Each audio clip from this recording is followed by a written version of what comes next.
Hi guys, इसमें synchronous machine assignment 1 का solution देखेंगे। जो मैंने मॉर्निंग में आपको सिंक्रोनस मशीन का असाइनमेंट दिया था, उसके 5 क्वेश्चंस का सॉल्यूशन अभी हम देखेंगे। तो जो क्वेश्चंस मैंने दिया था उसको सामने रख लीजिए। पहला क्वेश्चन हमसे पूछा जा रहा था, द इंटरनल वोल्टेज, यानी कि इंटरनल वोल्टेज का मतलब क्या होता है, ईएमएफ हमसे पूछा जा रहा है। तो ईएमएफ का फॉर्मूला मैंने आप लोगों को क्या पढ़ाया, क्वेश्चन को ध्यान से देखिए तब समझ में आएगा। ईएमएफ का फॉर्मूला मैंने आप लोगों को क्या डिराइव करवाया है, E A induced EMF is equal to terminal voltage. हमने हमारे क्वेश्चन में क्या दिया गया है, मोटर दी गई है। तो E A is equal to V T minus I A angle phi Z S angle theta. Phi है यहाँ पे पावर, सॉरी थीटा है इम्पिडेंस एंगल,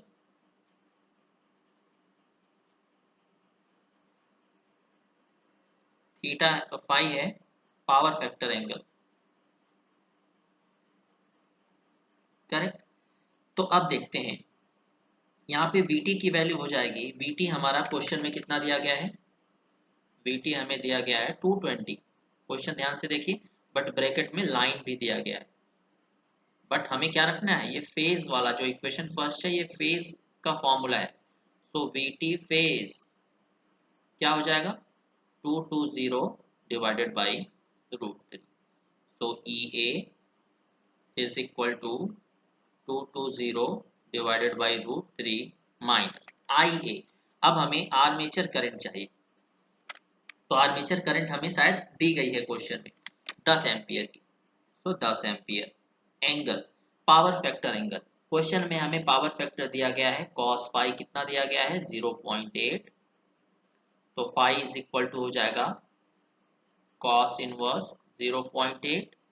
तो फाई इज इक्वल टू, एक मिनट में कैलकुलेटर से कैलकुलेट कर लेता हूँ, cos inverse 0.8 36.86 36.86 power factor leading है, तो पॉजिटिव। अब ZS और एंगल थीटा का वैल्यू क्या होगा। तो क्वेश्चन को ध्यान से जब आपने पढ़ा होगा तो हमें इम्पीडेंस, सिंक्रोनस इम्पीडेंस ZS की वैल्यू दी गई है। कितनी दी गई है, 0.25 प्लस J 2.5। तो यहाँ पे मैग्नीट्यूड ऑफ ZS हम कैसे निकाल सकते हैं, मैग्नीट्यूड ऑफ ZS हम निकाल सकते हैं अंडर रूट 0.25 का स्क्वायर प्लस 2.5 का स्क्वायर। तो ZS इज इक्वल टू आ जाएगा हमारा 0.025 इंटू 0.25 0.625 प्लस 6.25। तो इसका रूट ले लेते हैं, प्लस 0.625 का होल रूट हमें मिल जाएगा 2.62। तो ZS का मैग्नीट्यूड हमें मिल गया 2.62। तो हमें यहाँ से ZS की वैल्यू मिल गई 2.62। एंगल थीटा की वैल्यू कैसे निकलेगी, मैंने क्या बताया थीटा कैसे निकालते हैं, थीटा इज इक्वल टू होता है tan inverse x by R. So theta is equal to tan inverse x की वैल्यू है 2.5, r की वैल्यू है 0.25। तो हमें ये मिल जाएगा 2.5 डिवाइडेड बाई 0.25। तो ये हमें मिल जाएगा 84.28। थीटा हमें मिल गया 84.28 डिग्री। तो यहाँ से हमें मिल गया 84.28 डिग्री। अब हम यहाँ से ई ए की वैल्यू आराम से निकाल सकते हैं। ई ए की वैल्यू हमें मिल जाएगा 141.625 एंगल माइनस 8.728। क्या ये हमारा आंसर हो जाएगा, क्वेश्चन को ध्यान से पढ़िए। बिल्कुल भी ये हमारा आंसर नहीं होगा। हमसे लाइन वोल्टेज पूछा जा रहा है, लाइन ईएमएफ पूछा जा रहा है, हमने फेज निकाला है। मैंने आपको बताया था ये फेज का इक्वेशन है। तो हमें ई ए लाइन अगर निकालना है, स्टार कनेक्शन दिया गया है, तो क्या हो जाएगा √3 टाइम्स ऑफ 141.625। तो ये हमें मिल जाएगा 245.36 वोल्ट। ई ए लाइन ईएमएफ, ये हमारा आंसर होगा, राइट। दूसरा क्वेश्चन पे चलते हैं। दूसरा क्वेश्चन को ध्यान से पढ़िए एक बार। बोला जा रहा है, मैं क्वेश्चन पूरा नहीं पढ़ूंगा क्योंकि फिर बाकी स्टूडेंट्स को प्रॉब्लम हो जाएगी। तो देखिए, क्वेश्चन में साफ साफ ये लिखा गया है कि same line voltage and load. तो हम जानते हैं पावर क्या होता है। पावर होता है V I cos phi. Question में दिया गया है सेम वोल्टेज, मतलब वोल्टेज हमारा कांस्टेंट है।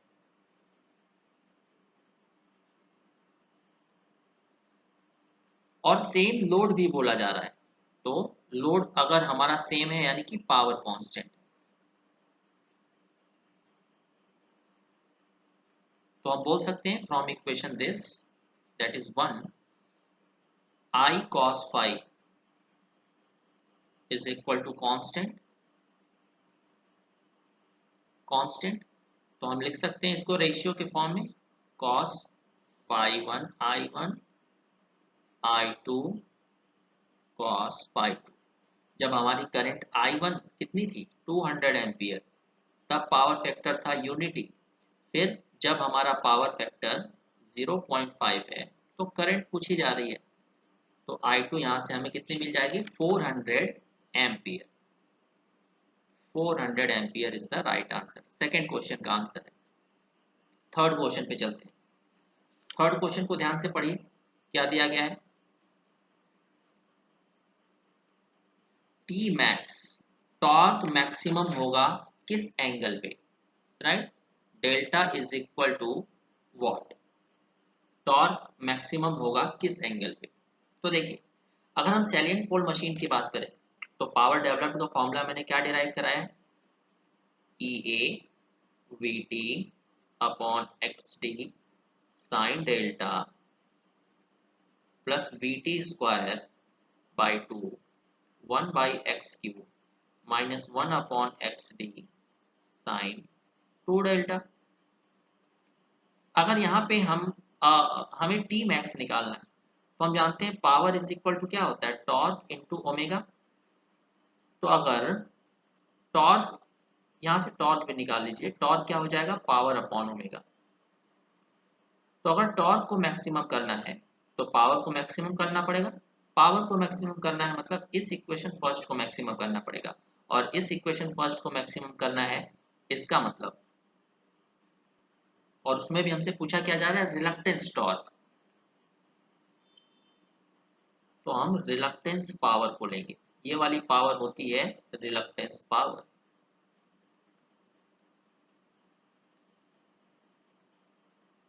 ये मैंने पढ़ाया हुआ है। और ये वाली पावर कहलाती है इलेक्ट्रोमैग्नेटिक पावर।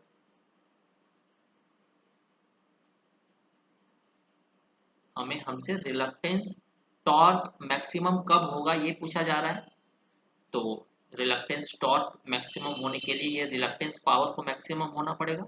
और ये रिलक्टेंस पावर मैक्सिमम कब होगी, जब साइन 2 डेल्टा की वैल्यू 1 होगी। तो साइन 2 डेल्टा की वैल्यू अगर 1 है तो डेल्टा इज इक्वल टू क्या आ जाएगा 45 डिग्री। तो ये आपका आंसर होगा।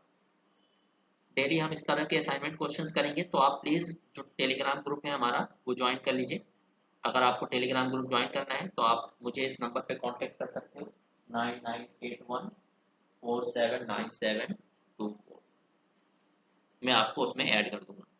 चलिए, हम थर्ड क्वेश्चन हो गया हमारा। फोर्थ क्वेश्चन पे चलते हैं। फोर्थ क्वेश्चन को ओपन कर लीजिए, ध्यान से देखिए फोर्थ क्वेश्चन क्या बोला जा रहा है। फोर्थ क्वेश्चन हमें हमसे बोला जा रहा है लीडिंग पावर फैक्टर पे सिंक्रोनस मोटर का इंड्यूस्ड ईएमएफ और टर्मिनल वोल्टेज के बीच का रिलेशन है ना। तो ये मैंने आप लोगों को डायरेक्टली कराया है कि synchronous motor over excited condition में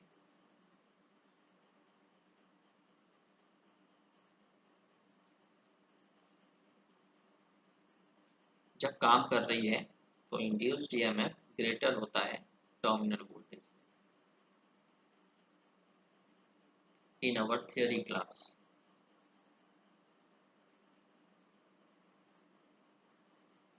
पांचवा और लास्ट क्वेश्चन क्या है, हमें वोल्टेज रेगुलेशन पूछा जा रहा है। वोल्टेज रेगुलेशन हम जानते हैं क्या होता है, percent voltage regulation is equal to mod of induced EMF minus mod of V upon V into 100। हमें वी पता है, दिया गया है, कनेक्शन है डेल्टा।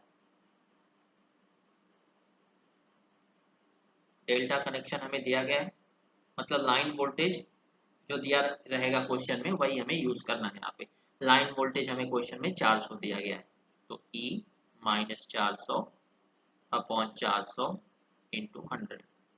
तो हमें बच गया E निकालना, इंड्यूस्ड ईएमएफ। और हमने अगर इंड्यूस्ड ईएमएफ निकाल लिया तो हम वोल्टेज रेगुलेशन निकाल सकते हैं फ्रॉम दिस इक्वेशन फर्स्ट। और क्वेश्चन में लीडिंग पावर फैक्टर दिया गया है, तो E की वैल्यू कितनी होती है लीडिंग पावर फैक्टर के लिए? V cos five plus IARA का square plus V sin five minus IAXS का स्क्वायर। यहाँ से V की वैल्यू क्या हो जाएगी? V की वैल्यू हमें डायरेक्टली दिया गया है 400, E हो जाएगा 400 पावर फैक्टर 0.8। आर्मेचर करंट की बात करते हैं तो हम जानते हैं केवीए रेटिंग क्या होता है, केवीए पावर √3 VL/IL। तो यहाँ से अगर हम IL निकालते हैं तो ये हो जाएगा केवीए डिवाइडेड बाई √3 VL। तो केवीए हमें क्वेश्चन में दिया गया है 25,000 डिवाइडेड बाई √3, लाइन वोल्टेज हमें 400 दिया गया है। तो यहाँ से लाइन करंट हमें कितना मिल जाएगा? लाइन करंट मिल जाएगा 36.085।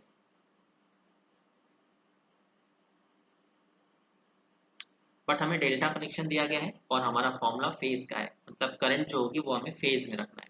तो डेल्टा के केस में जो फेज करंट है वो क्या होती है? Line current divided by √3। तो 36.085 डिवाइडेड बाई √3, ये हमारा IA की वैल्यू हो जाएगी। इसको सॉल्व कर लेते हैं। 36.085 डिवाइडेड बाई 1.732, 20.83 एम्पियर, ये हमारी IA की वैल्यू आ गई। तो 20.83 RA0 स्क्वायर प्लस वोल्टेज हमें 400 दिया गया है, पावर फैक्टर 0.8 है तो साइन फाई 0.6, IA हमने निकाला है 20.83 और एक्सेस कितना हो जाएगा? 20.83 और एक्सेस हमें निकालना है, एक्सेस हमें नहीं पता है। तो देखिए एक्सेस क्या होता है? Open circuit EMF EOC upon short circuit current. Open circuit EMF क्या दिया गया है? 360। शॉर्ट सर्किट करंट यानी कि जो हमारी फुल लोड करंट है, मतलब क्योंकि रेटेड आर्मेचर करंट दिया गया है। जब आप क्वेश्चन ध्यान से पढ़ोगे तो उसमें देखिए, उसमें लिखा हुआ है rated armature current eight same field current. तो यहाँ पे जो शॉर्ट सर्किट करंट है वो रेटेड करंट होगा 20.83। तो इसको सॉल्व करते हैं, कितना आ जाएगा? 360 डिवाइडेड बाई 20.83, 17.28। तो एक्सेस की वैल्यू आ जाएगी 17.28, 17.28 का स्क्वायर। तो E को जब हम सॉल्व करेंगे तो हमें मिल जाएगा 341.76 volt.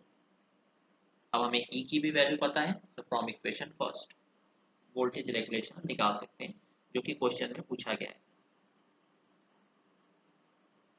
From equation first percent voltage regulation is equal to E 341.76 माइनस 400 डिवाइडेड बाई 400 इंटू 100। तो ये हमें वोल्टेज रेगुलेशन दे देगा -14.56%। क्वेश्चन में देखिए पावर फैक्टर क्या दिया गया? लीडिंग। तो लीडिंग पावर फैक्टर के लिए वोल्टेज रेगुलेशन हमेशा नेगेटिव होता है, याद रखिएगा, ये मैंने थ्योरी क्लास में भी बताया है। तो डेली मैं आपको ऐसे वीडियोस प्रोवाइड करूंगा, डेली असाइनमेंट क्वेश्चन हम सॉल्व करेंगे। तो ये सिंक्रोनस मशीन का टॉपिक चल रहा है, बाकी सारे सब्जेक्ट से भी हम करते चलेंगे। तो अगर आपको जो टेलीग्राम ग्रुप है हमारा वो ज्वाइन करना है तो आप मुझे कॉन्टैक्ट कर सकते हो 998147 9724। राइट, चलिए मिलते हैं नेक्स्ट क्लास में।